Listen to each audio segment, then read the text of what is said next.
આપ જોઈ રહ્યા છો spark today news. Karjan Swaminarayan મંદિર ખાતે ભવ્ય શાકોત્સવ ઉજવાયો છે। શિયાળાની ઋતુમાં લીલા શાકભાજી ભરપૂર પ્રમાણમાં મળતા હોય ત્યારે શિયાળો એ સ્વસ્થવર્ધક ઋતુ માનવામાં આવે છે। લીલા શાકભાજી આરોગ્ય સ્વાસ્થ્ય માટે ફાયદાકારક હોય ત્યારે સ્વામિનારાયણ સંપ્રદાયમાં શાકોત્સવનું અનેરું મહત્વ હોય છે।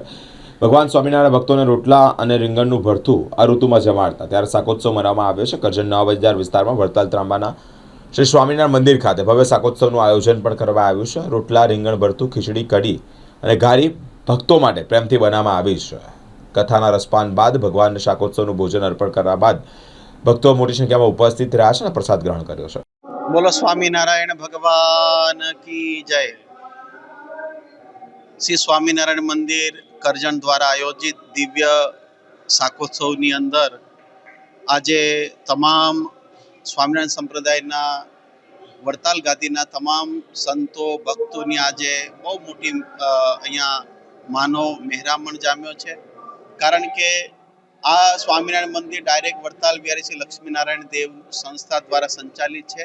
અહીંયા કોઠારી સ્વામી પુરુષોત્તમ પ્રિયદાસજી પાટીલ સ્વામી તેમજ સમગ્ર આ જે આયોજન છે એના આયોજક એવા સ્વામી કૃષ્ણ પ્રિયદાસજી નીલમ સ્વામી તેમજ શાસ્ત્રી સ્વામી ચંદ્રપ્રકાશદાસજી સ્વામી આદિ એમના મંડળના તમામ સંતો સાથે સાથે આજે સ્વામી શ્રી વલ્લભદાસજી સ્વામી આવ્યા છે વડતાલથી, તેમજ અહીંયા ભરૂચ મંદિરથી પણ રઘુનંદન સ્વામી આવ્યા છે। ત્યારે તમામ સંતો અને ભક્તોની ઉપસ્થિતિમાં સ્વામિનારાયણ ભગવાને જે દિવ્ય શાકોત્સવ લોયામાં કર્યો હતો એની પ્રતિકૃતિ રૂપે અહીંયા દિવ્ય કથાનું પણ આયોજન છે।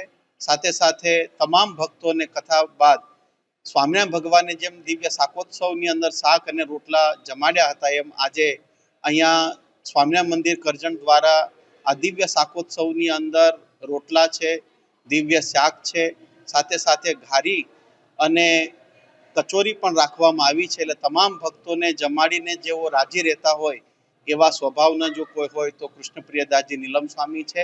એટલે એમના આયોજન નીચે આ દિવ્ય પ્રસંગ મહોત્સવ ઉજવી રહ્યા છે।